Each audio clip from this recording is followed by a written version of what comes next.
Hey folks, welcome to the Fiery Furnace Forge Blacksmithing YouTube channel. Today we're going to do a little video on how to use my 1/4 inch round punch. Let's take a closer look at this tool. This tool is made out of 5/8 round 5160. It's about 9.5 inches long total length. Let's take a look at the working end. On the working end we have a short blunt tip that helps guide the material around it. Helps punch easier.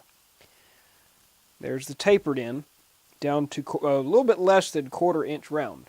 That way when you punch through stock you end up with about a 1/4 inch hole.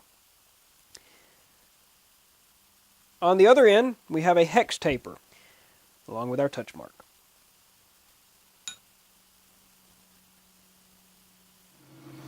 Alright, in the shop with my punches I do recommend using an oil coolant. So if you're dealing with stock that's 3/8 of an inch or thicker, use an oil coolant. If it's thinner than that, don't worry about it. I use peanut oil, but you can use any other oil as well.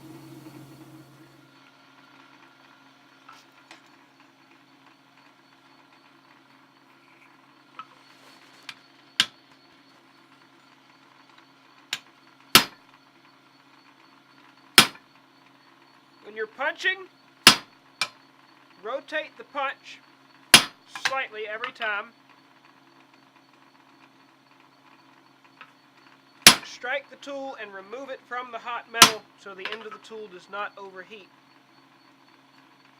I'm going to flip it over. You see our little mark there where putting pressure on the steel from the back side. The light stroke, making sure we're lined up. And use heavy hammer blows to shear out the plug. Once again, rotating every hammer blow. And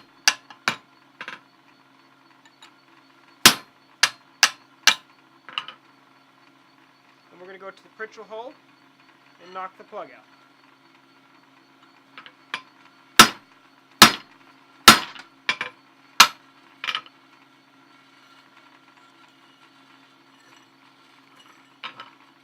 Alright, there's our hole.